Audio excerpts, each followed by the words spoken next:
everybody, to the June 11th meeting of the Rotary Club of Louisville. I'm Ken Salvati, the club president. It's been a joy this year. GM of ESPN Louisville, Powerhouse Fellow +3. Providing our invocation today is Josh Suter, Director of the Alumni Engagement at Indiana University Southeast and Vice Chair of the Administration Committee.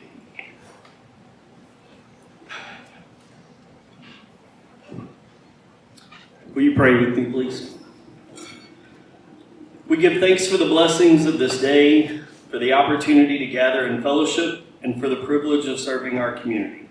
We are grateful for those who came before us, the men and women whose faith, courage, hard work, and dedication helped shape the place we call home. May we learn from their stories, honor their contributions, and remember that the choices we make today will help shape the lives of future generations. As we welcome our speaker who works to preserve and share the history of our community, open our hearts and our minds to the lessons of the past and the opportunities before us. Grant us wisdom to serve faithfully, humility to learn from one another, and a commitment to leave our community stronger than we found it. Bless our time together and the work of Rotary and service to others. Amen. Amen. Thank you, Josh. Now to lead us in the pledge and Rotary four-way test is Kimberly Mallory, the Executive Director, Graduate Program at the University of Louisville College of Business. And just so you know, they seated Josh and I next to each other. So IU Southeast and the University of Louisville, been building bridges over there. So please join me in the Pledge of Allegiance. I pledge allegiance to the flag of the United States of America and to the republic for which it stands, one nation, under God, indivisible, with liberty and justice for all. And now, the four-way test. Is it the truth? Is it fair to all concerned? Will it build goodwill and better friendships? Will it be beneficial to all concerned? Thank you. Thank you, Kimberly. Rotaries, if you have a guest today, please come to the mic and introduce them. When you are introduced, please stand. I'll start. My wife and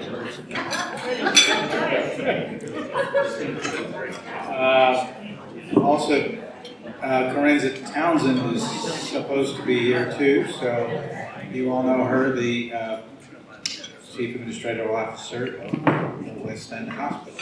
She'll probably pop in late because something's going on. Hello, Rotarians. I'm Chelsea with Jim Reynolds Asphalt. I'm going to be introducing two guests today. I have Andrea Merriweather here with me today. She has over 20 years of experience in hospitality and tourism strategy. She is a seasoned professional sommelier and known for creating dynamic, culturally rich food and beverage experiences. She's supported and elevated brands like Kentucky Tourism, Jeep, Ram, Porsche, Heaven Hill, and Angels Envy.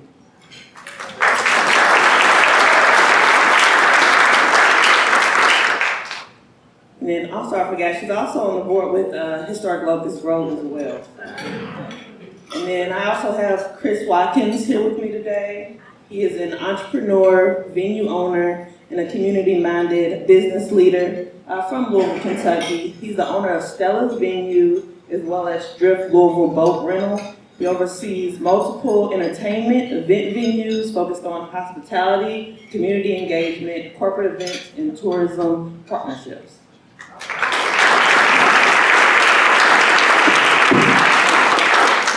President Ken, I'm Barbara Sexton Smith, President-elect of the Rotary Club of Louisville. I love to follow because you paved the best roads, asphalt. Did y'all hear she's with the asphalt company? Okay. To all tourism, so thank you for that welcome. I have 4 guests with me today. The whole tape? Yes, and as I call your name, I'm going to ask you to stand. So first, Regina Blake. Regina Blake, you may recognize her. She is Executive Director, I believe, of the Christy Brown Poplar Terrace All Things Possible, as well as Stephen Curtis. Please stand. Stephen Curtis, and Vince Kane, and Shannon Delahanty. All right. The four of these folks are here together representing Next Gen Preservation Group, which is celebrating its 1-year anniversary. There are more than 50 folks that are in the generation coming up 1 or 2 behind me. So that's so exciting. And Jessica, our speaker today, is a member of that group as well. Welcome, you all. Thank you. Good afternoon, President Ken and fellow Rotarians. I have a returning guest today. Eva Bush is back with us for our second meeting. Those of you that were here last week, Eva was Director of Finance and Operations for Farm Credit Mid-America for 27 years, is wrapping up her position as Director of Finance for Middletown Christian Church and Preschool, and looking for her next opportunity. Thank you. Thank you and welcome to all the guests. Joined us at the What is Rotary table, so after the meeting, please go there. Craig Sherman, who I think is still cleaning up from his great party Sunday, is supposed to be at that table, and he can tell you all things Rotary. You can check DACDB or littlerotary.org for information about other upcoming events and service projects. If you haven't already, please follow us online, Facebook, LinkedIn, X, Instagram, and YouTube. And we'd love for you to post photos from our meetings and events, and please tag us. And now I'd like to invite back to the podium President-elect Barbara Sexton Smith, the interim CEO of the Belle of Louisville Riverboats, major donor to induct some new members. We love it. All right, thank you, President Ken. And I can tell now I'm going to have cramps in my calves because I need a block to stand on. We are trying not to ever touch the microphone because you're going to find out this baby works like a dream if nobody touches it. All right, here we go. We're going to induct 2 new members, and so I'm going to invite to the podium right now Sherry Hildreth and Martin Brooks. Please join me up here. Sherry is going to be here in spirit, and we will talk about that in just a moment. So, walking across the stage now is okay, we should have had walk-on music, Martin. Do you have a favorite song? You do not. Okay, we'll make one up for you. Martin is joining as a corporate member. Now, fellow Rotarians, as you all know, we seek to grow our membership, not just to have a larger number, but to increase our community service and our impact across the community. And here comes Sherry. Sherry, jump on over here. Y'all ought to try being on this microphone and having 2 tables full of people giving you directions and going like this and so forth. Sherry, we're glad you're here with us. Do you have a favorite song? Okay, this isn't working. All right, so to Sherry and to Martin, you have been elected to membership of one of the, if not the most prestigious service organization on planet Earth. It is also one of the largest organizations with 1.2 million members and more than 45,000 clubs across the planet. Our club is among the largest, but that's not the most important thing. The most important thing is when you start measuring the impact of our service projects and everyone you see in this room and your fellow soon-to-be fellow Rotarians, it is truly jaw-dropping what we were able to accomplish. So we are hoping, once you are inducted, you're going to receive a pin in a minute. That's very exciting. And I'm going to invite your sponsors to join you and pin you. And then you each are going to be on the microphone. Did anybody tell you that? Sure. You say yes. Okay. You know you did. We all got that long email, which we appreciate from Delene. And each of you will have 1.5 to 2 minutes to share a little bit about yourself on this microphone. So at this time, I would like to invite their sponsors to join me up here. And that would be Sandra Dodge, Ren Morrison, and John Morse. Here they come. Okay, now, first, yes, okay, round of applause. Thank you. Thanks, Sherry. Okay, so first, we are going to offer a pin to Sherry, because you have the largest crowd here. All right? And so, oh, Ren is going to put that on. This becomes a wardrobe malfunction every time. But go ahead. Go ahead. Either way, it's up between the 2 of you. Okay, this is where we have pinning music. All right, I'm thinking about that. Okay, thank you, Jessica. Appreciate it. All right, and then next, would you deliver the pin, John, to Martin Brooks, please? Yes, it's much easier. Now, at this time, we're going to invite Sherry to come to the microphone, and you get a 1.5 to 2 minutes. You got it? All right, you all. Good round of applause for Cherry Hildreth.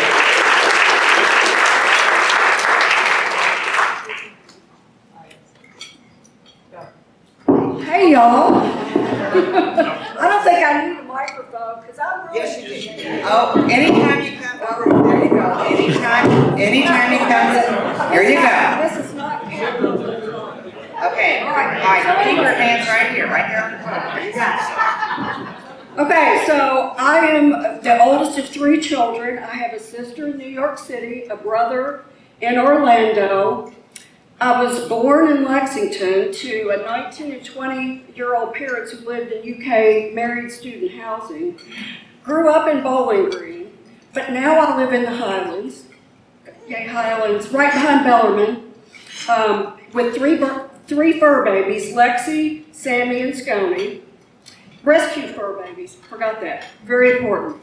Rescue fur babies, and I've been in the area now for about 43 years in Louisville and Southern Indiana.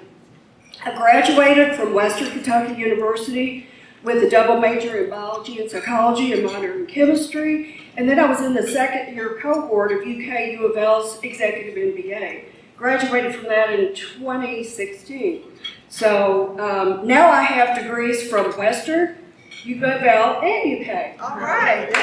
So yeah, and I just want to finish by saying that I've always resonated with JFK, ask not what your country can do for you, but what you can do for your country.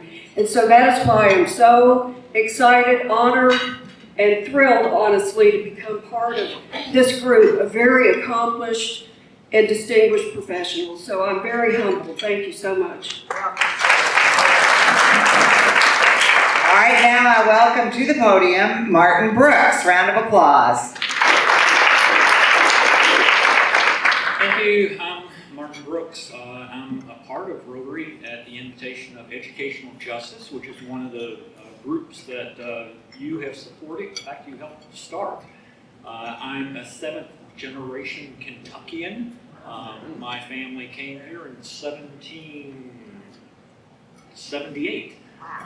Actually bought one of the original lots, lot 128 in Louisville, Kentucky. Grew up on a farm out in Bullitt County, but consider myself an internationalist. I've lived in 5 countries, traveled to about 45 countries, and met some of the international members of Rotary, which was my first introduction to Rotary at meetings in DC.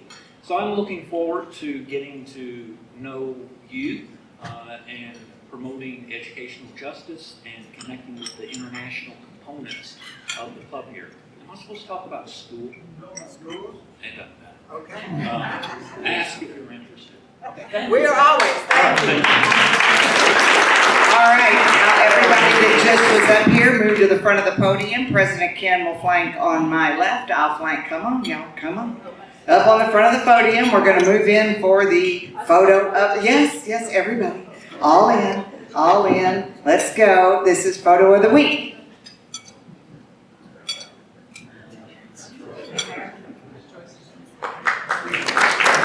All right, it's all yours, Ken. You all may take a seat. Thank you all very much.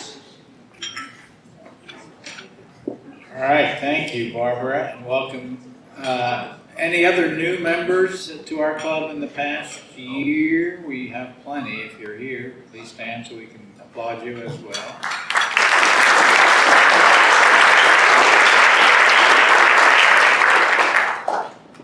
All right, John. See, talk to you on the way in. Big new sales manager of Spectrum. So if you want to buy advertising from John, there you go. All right. We also recognize veteran Rotarians, and we have a veteran here. Paul Harris Fellow +4, Dr. Harry Stevenson. Been with our club quite a while. And come on over, tell us about you.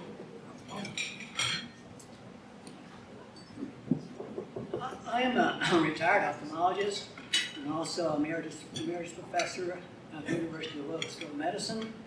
I was educated at the University of Vanderbilt and also University of Kentucky. And I trained at the University of Iowa, at fellowship, internship, and residency there. And after military service, after a residency, everyone had to go into military service at that time. It was 1967. So I volunteered one year and went to Germany, but the needs of the Army changed because of the Vietnam War. And the Vietnam War was really a tragedy. There was 176,000 injuries, and so and also 58,000 deaths. So the number of injured patients were overwhelming. So therefore, I extended another year and transferred to Fitzsimmons General Hospital, where I stayed for 2 years. In 1972, I started private practice, and in 1973, I did the first lens implant procedure in Kentucky, and I was an advocate for lens implants.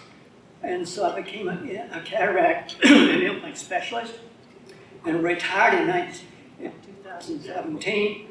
I had done over 20,000 lens implant procedures.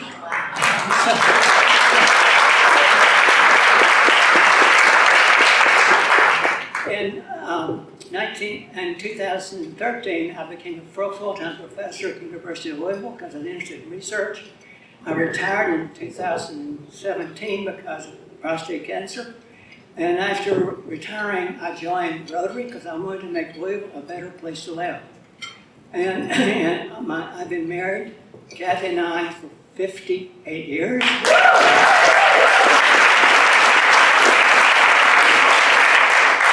I have 3 children, 5 grandchildren, and I have a granddaughter that's applying to medical school this year.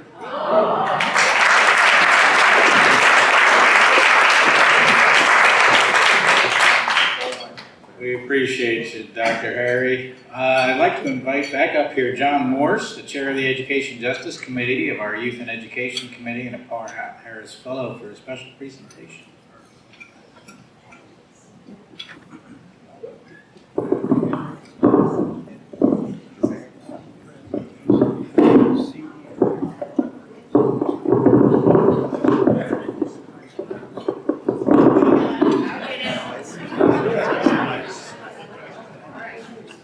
Guys, we are working on the issues, I promise. I'm John Morse. I'm the chair of the Educational Justice Subcommittee of the Education Committee, and we're a big supporter of educational justice. We help found it with some initial funding, and we provide a grant every year, the amount of $5,000, and I'm here to present that grant for this year.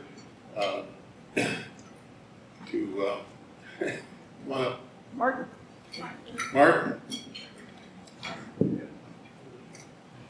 Sorry. All right, we gotta do the initial photograph.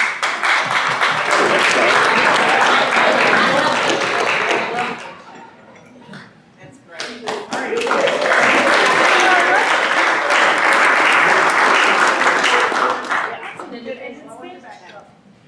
Yes, you did. Lori Flannery, make it up. Lori, come on up. It's got your name on it. Yes. Sorry, it's my Sorry, I didn't give you the one. No, that's okay. All right, everybody go this way. Thank you so much.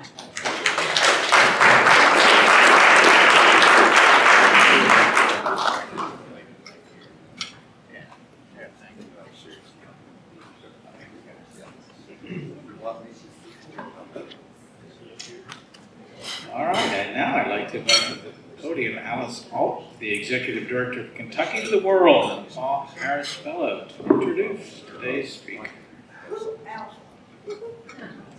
Thank you, President Ken, and fellow Rotarians. You are going to be in for a treat with our speaker coming up. Jessica Dawkins is the president and CEO of Historic Locust Grove and has been a museum professional and local historian for over 20 years. She received a bachelor's degree in history from the University of Louisville and a master's degree in business communication from Spalding University, both of which were fully funded by the Jack Kent Cooke Foundation in Washington, D.C. That's not an easy feat, y'all. She is also a graduate of the History Leadership Institute, class of 2016. Her passion lies in 19th century Ohio Valley history, and this focus brought her to work within historic house museums in the Louisville area. As the Southeast Regional Director for the Indiana State Museum and Historic Sites, she directed 3 sites in southern Indiana: Colbert Mansion in New Albany, Corydon Capitol in Corydon, and Lanier Mansion in Madison. She then served as Deputy Director of the Kentucky Historical Society and was most recently the Executive Director of Liberty Hall Historic Site in Frankfort, Kentucky, which is an amazing space. By taking an interdisciplinary and comprehensive approach to museum management, Jessica demonstrates a tangible, authentic commitment to audiences and communities served. She believes historical organizations are visitor-serving and mission-based, but they are also local businesses, economic drivers, and cultural generators. That deserves applause.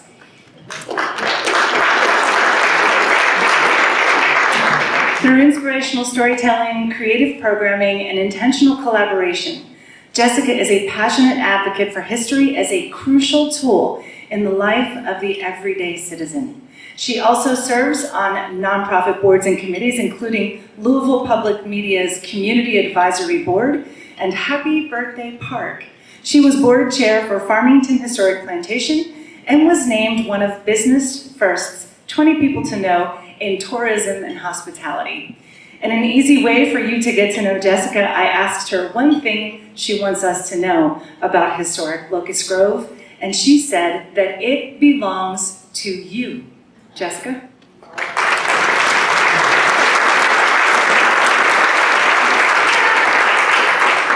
You guys, I have wanted to speak at the Rotary for the majority of my professional life. I am so honored to be here. I've gotten to do the Rotary in New Albany, but it's not the same. The Rotary in Frankfort, not the same. Breakfast of Champions, but this is like my pinnacle dream. So thank you so much for having me. And I sound really awesome when you put it all together like that, thank you. But it really has been a long road, and I always say I have to put my glasses on, y'all, because I am much older than I look. But I am really a product of this city. I mentioned I got a history, you mentioned I had a history degree from U of L, but I wanted to work in history, and Tom Owen gave me the advice. I am glad you want to be a historian, but no one will hire you. So I decided to get a business degree so I could learn how to not just work in the museum, I wanted to run the museum. I wanted to change the way museums were run. So that's how we got here. First, we're going to be a little interactive. How many of you have been to Locust Grove? Ooh, it's like literally the first time that's ever happened. How many of you have been to Locust Grove in the last 5 years? Great. Okay, now for a little quick recall. This is where you just shout it out. What do you think of when you think of Locust Grove? The book sale. Our largest fundraiser. I heard George Rogers Clark. I heard history. I heard field trip. Right? Have any of you chaperoned a field trip at Locust Grove? A little bit smaller of a crowd. Thank you for being there. So if anyone asked a few years ago what Locust Grove is, they would have said it was home to the Clark and the Cron families, who were Revolutionary War heroes and patriots. By the way, I am going to read from my notes because I was told I only get 20 minutes, and that's very hard for me, so I'm going to stay focused. The Clarks and the Crons fought alongside George Washington, people like Hamilton and Burr, and especially for Louisville's founder, George Rogers Clark, they helped create the nation that we would become. And when most people hear the words historic site, they picture a house frozen in time, a place that preserves the past, it welcomes visitors, and it teaches a few lessons about people who are long gone. And for many years, that was enough. But I believe the moment we live in demands much more, and not just demands it of Locust Grove, but it demands it of each one of us and how we think about historic spaces. When I was a student, I knew I wanted to learn Louisville's history, and so I went in search of the Louisville History Museum. And you all know that it doesn't exist. Louisville is part of the 13 original colonies. I'll say that again because most people don't realize. We are part, especially your family, part of the 13 original colonies. We are one of the oldest cities in the United States, and we do not have a history museum. What I found is that Louisville's history has been told by the homes of people left behind, many of which are grossly underfunded with very little staff and a far too long list of deferred maintenance. But they really aren't integrated into our lives. We see them as something nice to visit once in a while. Some people saw them as unwelcoming or a space that doesn't belong to them. Some people have never even seen them at all. So as America approaches its 250th anniversary in just 2 short weeks, and as Louisville prepares to celebrate its own 250th anniversary in 2028, we have an extraordinary opportunity before us not to simply commemorate our history, but decide what role history will play in how we shape our city's future. As I began my leadership last year at Locust Grove, someone said to me, "For someone whose job is about the past, you sure talk a lot about the future." And I quickly responded, "Who said my job is about the past?" The past is the medium in which I work. It is one of the tools that I use. But as many of you in leadership know, we must always have our eyes looking forward. We must have vision. And vision requires an understanding of how it's all been done before. It requires us to think about the lessons learned, about our lived experience. And as leaders, we use our own past as a tool with nearly every decision we make. So why would we not do the same with the collective wisdom of our shared past? So at Locust Grove, we want to transform the way that people think about what a historic site can be. We are not just keeping up with an old house. We are cultivating community. We don't just interpret history and tell stories of people that used to live there. We create conversations and dialogue, which is crucial for our civic fabric. I always say that I don't want people to feel welcome at Locust Grove. I want you to truly understand that it belongs to you. We are not only a National Historic Landmark, but we are also a Louisville Metro Park. How many of you knew that?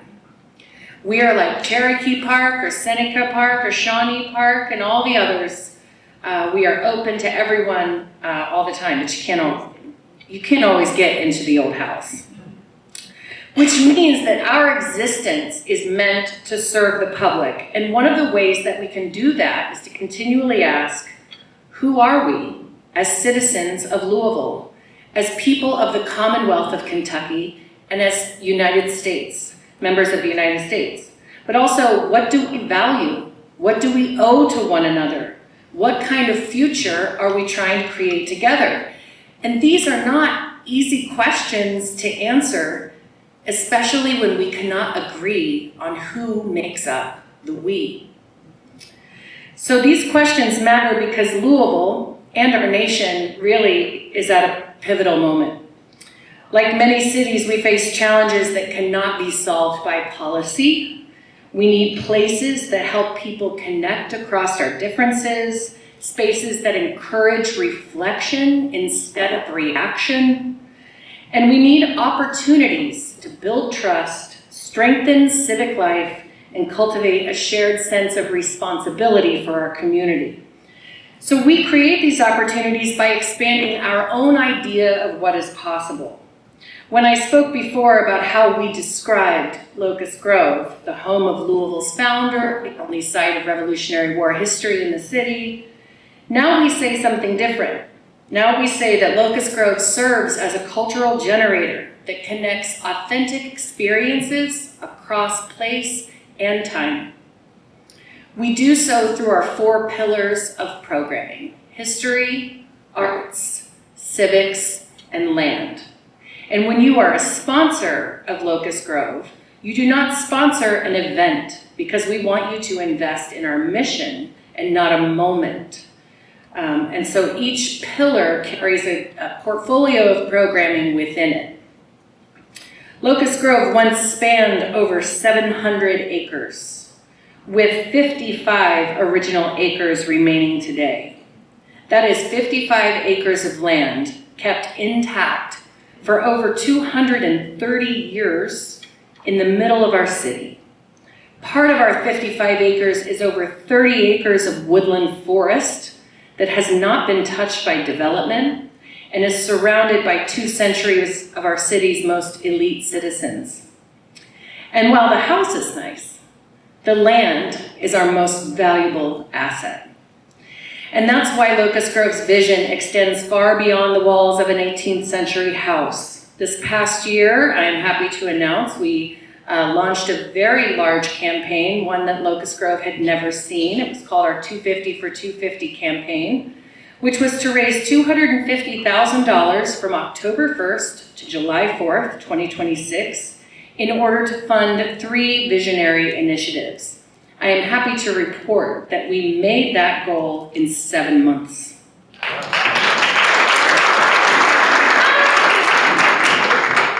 One of those initiatives is our partnership with the Eastern Shawnee Nation, and we have just begun talks with the Shawnee Nation of Oklahoma in order to help us become better, more sustainable stewards of this land.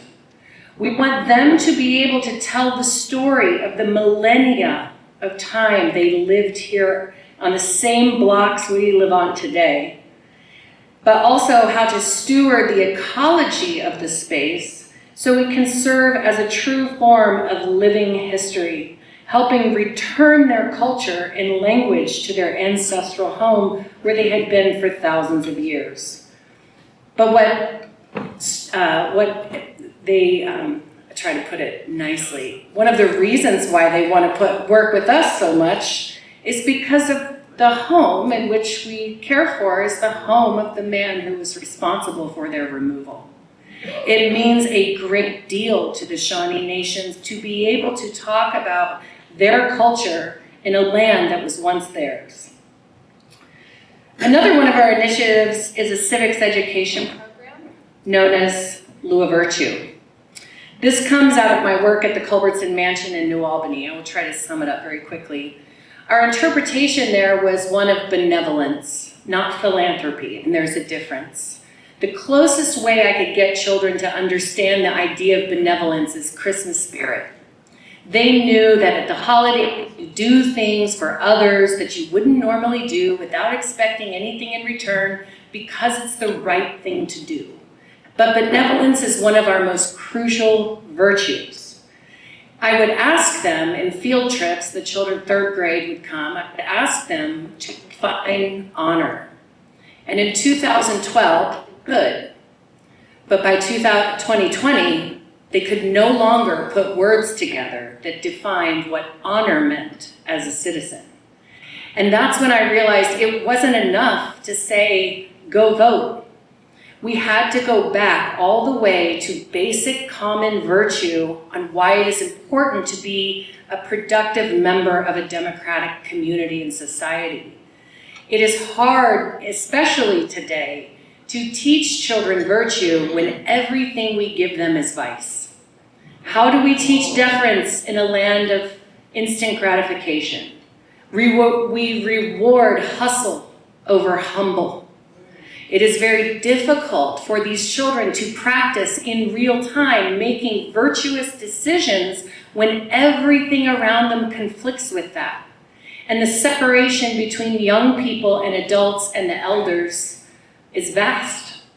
And so I realized that we have to go back to our basic American foundation. This nation was founded on ideals, not borders, not ethnicity. It was founded on basic virtuous concepts.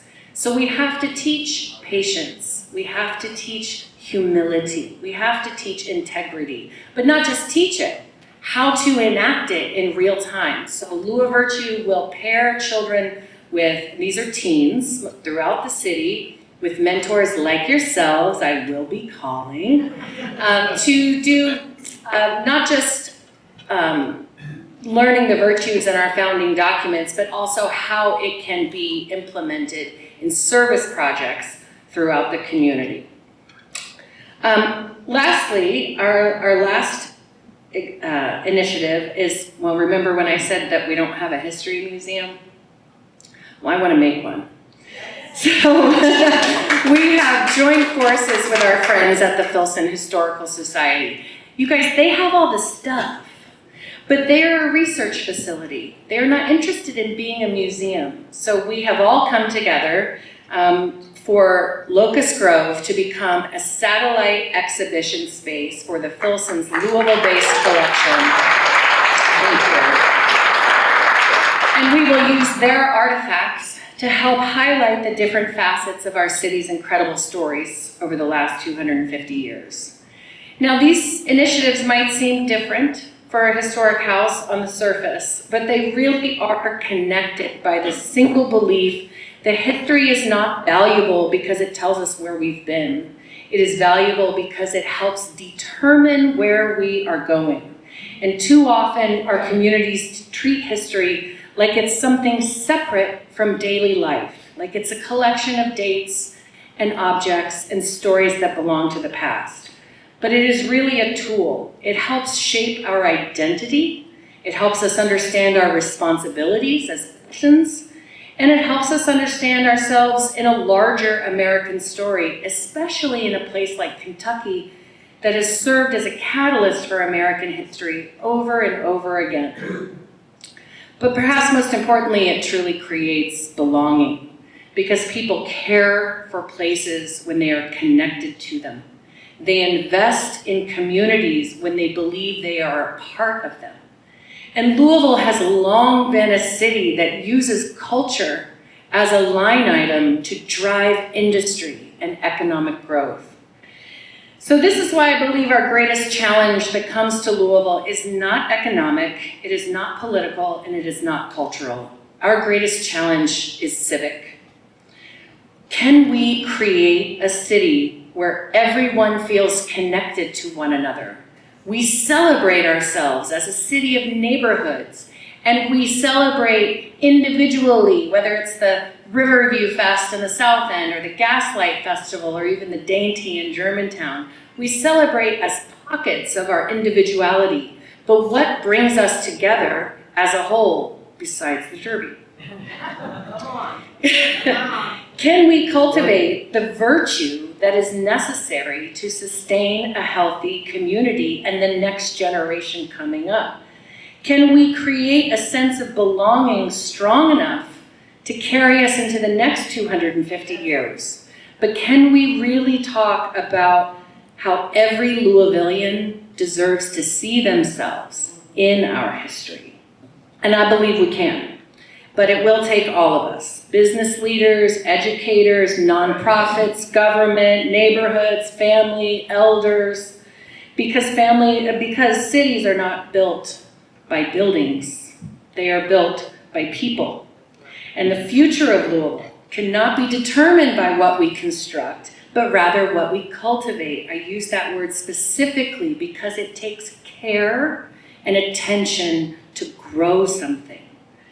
So as we approach these historic anniversaries, 250 for Louisville in a few weeks, and for the US in a few weeks, and Louisville in 2 years, my hope is that we think bigger than a celebration, and that we see this moment as an opportunity to shape the character of our city. That's why I'm so excited about the official July 4th events. For Louisville Metro, I am honored to serve as the vice chair of Louisville Metro's US 250 committee. We have 3 events that are happening. One is at Locust Grove, known as Dawn's Early Light. It's in the song. It will start at dawn. We will light a fire at 5 a.m. There is silent reflection until sunrise at 6:32 a.m. The sunrise will break in song by 4 different indigenous tribes who will bring their drum. They will give land blessing and a cleansing for the land that is Locust Grove and offer a blessing for the next 250 years. We'll be joined by Ed White doing libations, Harlena Trumbo with African dance. The Tibetan monks are coming to do chant and prayer, and then we will all share in a communal breakfast from 8 to 10. So we wanted to offer a very intentional moment to help reignite the hope in our nation for those who may not be feeling it. For those that do feel it, we also have an event on the steps of Metro Hall where we are producing, there's like a Boston Tea Party ship, there's gonna be Paul Revere on a horse, members of the Hamilton cast will join us that will be here in town for that. And then we will all share in the reading of the Declaration of Independence. The Fraser History Museum is opening an exhibit for free that day called I Too Am a Kentuckian.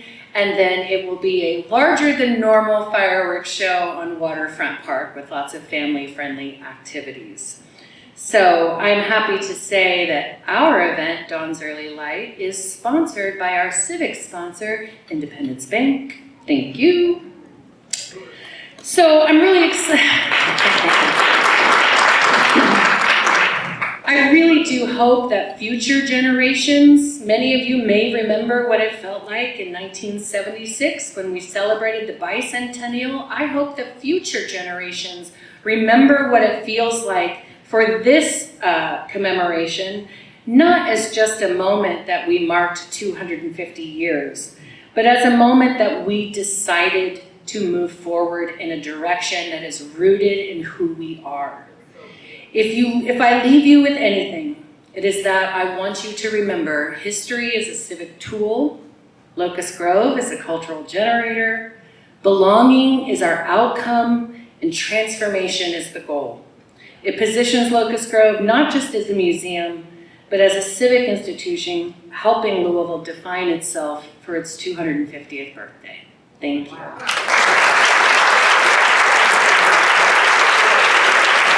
Thank you.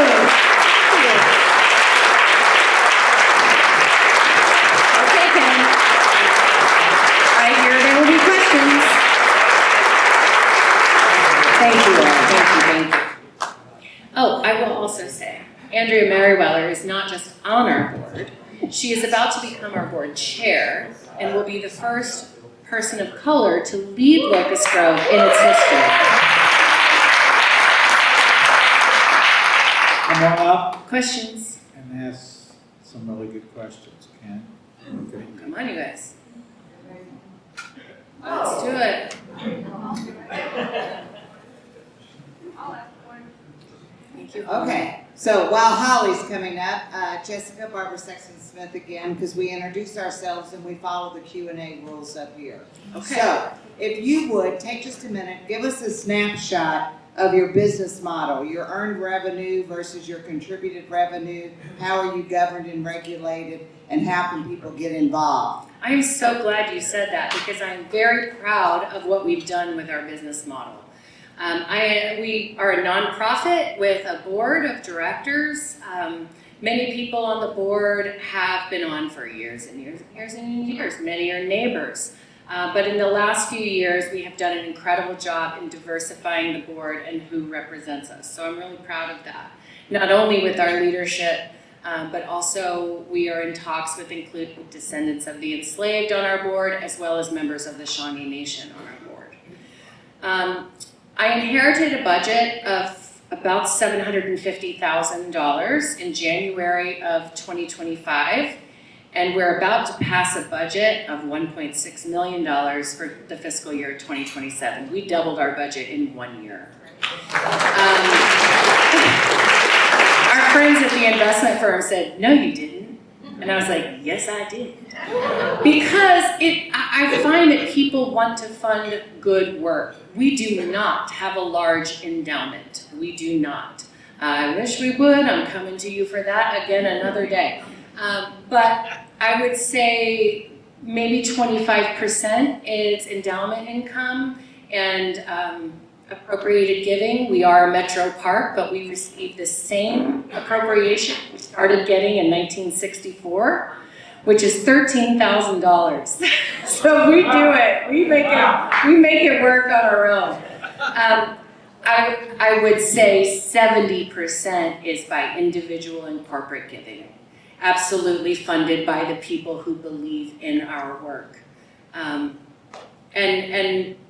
thankfully, we have done a great job with deferred maintenance and capital building, so I don't have to worry too much, although I did replace 3 air conditioners so far. We'll see. Thank you for the question, though, because the business is important. Yeah. Holly, hi. I'm so happy to see you. You I too. just want you to know that. Thank you. In case you can't tell. And Thank everything you. she does, she's a coordinator. Thank you. So I don't hear it often, but Judge Russell Houston is one of my ancestors who's at Cave Hill and came here and was about to be appointed to the Supreme Court in Tennessee and all the things. And one of my grandfathers, great-great-grandfathers, founded Cherokee, was on it, general counsel for L&N, and I was able to come to the Audubon Centennial because he founded Cherokee Golf Course. So we have some things that I think would be really fun for Absolutely. your history museum. How would do any research? Would you go to Filson first and do any research to see if we have any connection to Locust Grove and what kind of connections we have with, other communities and parks in the part of Louisville? Well, that's a really great question because our history is scattered all over the place. The Filson is the greatest repository for documents, manuscripts, archives, information, and they are just brilliantly steeped in how to navigate it.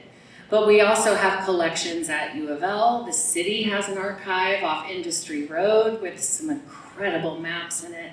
And KDLA, the Kentucky Department of Library and Archives in Frankfort, is another good source. We have some things specific to the Cron and Clark families at Locust Grove, but I genuinely think that the Filson is your best bet, and they would be happy to help you point in that direction. But if you go back that far, Holly, it's all connected. You will find it, for sure. Lewis. Lewis Straub with Independence Bank. Jessica, I love everything you're doing. Thanks. Locust Grove, it's completely transformed. Will you also share with this group what's happening on Constitution Day? Thank you. Our 4th of July looks a little bit different this year because we normally host a naturalization ceremony. It is truly one of the most moving things to see naturalization happen, especially in a place that is considered one of the first civic spaces for our city.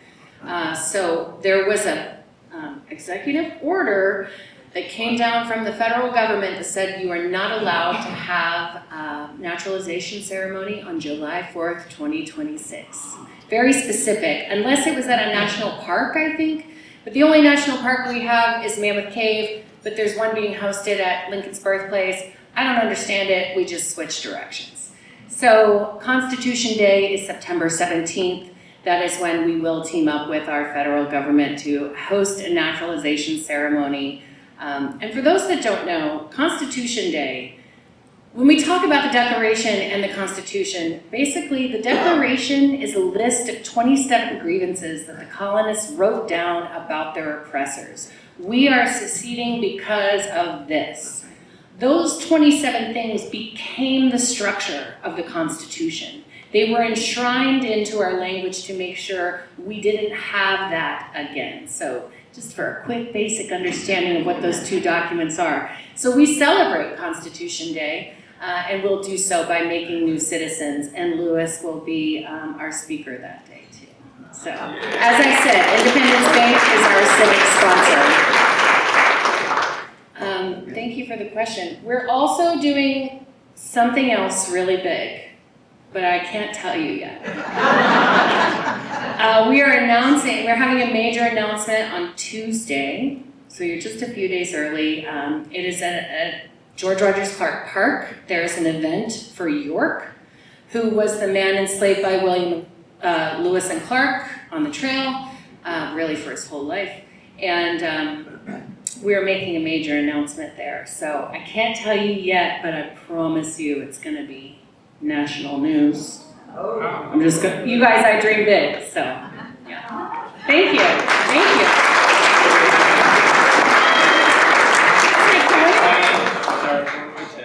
Thank you. Your four-way test is very similar to how historians work, by the way. There you go. We're historic. Yeah. Thank you all. Appreciate it. Greg, do you want to stand so we can applaud you for your Rotary party on Sunday?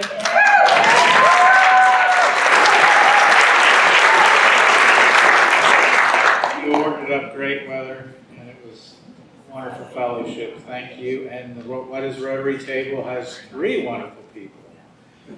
Bush and Deline, and so if you are a guest, you should go over and visit and learn more about Rotary after this meeting. And we strategically set next week's speaker for next week because it was coming, 5 days or so after the championship of the United Football League, first ever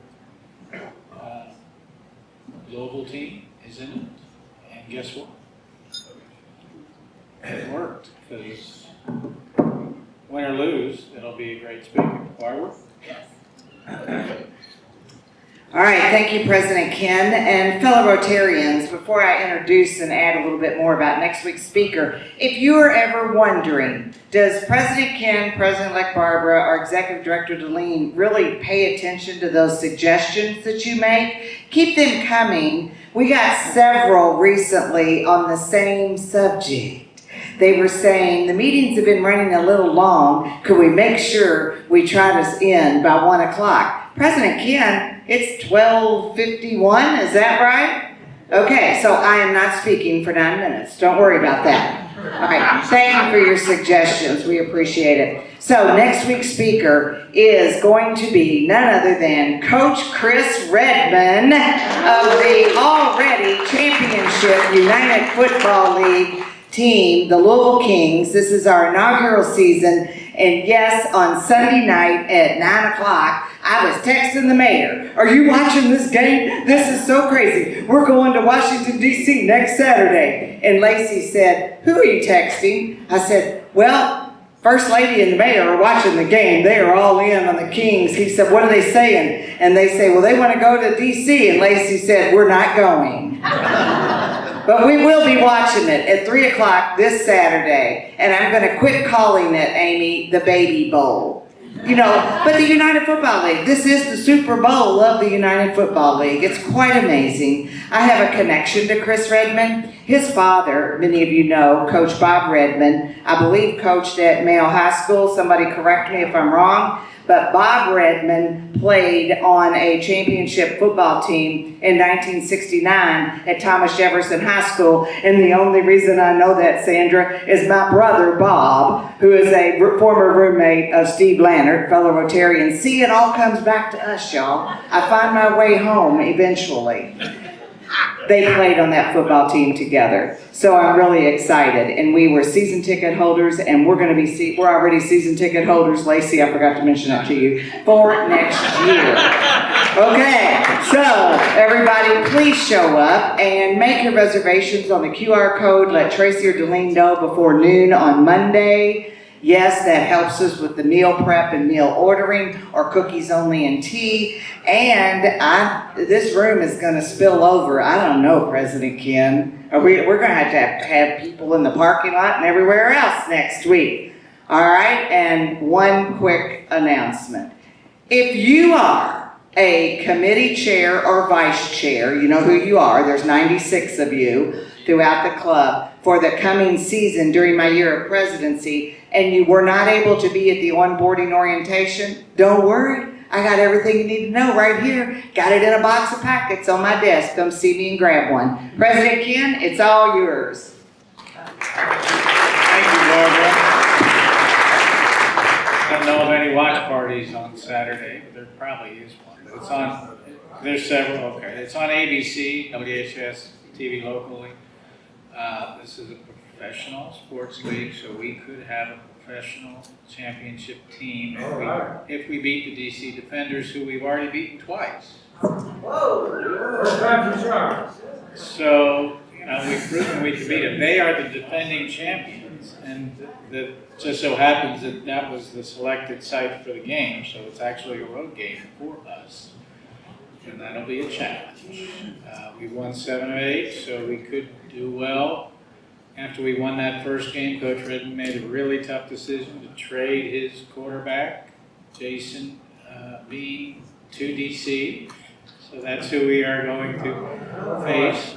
But our quarterback, Chandler Rogers, has been amazing. So it was the right call. He elevated Chandler, who was on the team, and made some other changes that were real hard. So it'll be good to hear from Chris, win or lose. So we're going to celebrate them win or lose, because they're already a champion when you can get to the championship game in your first season. So good for us. Hope you all have a great weekend. We are adjourned.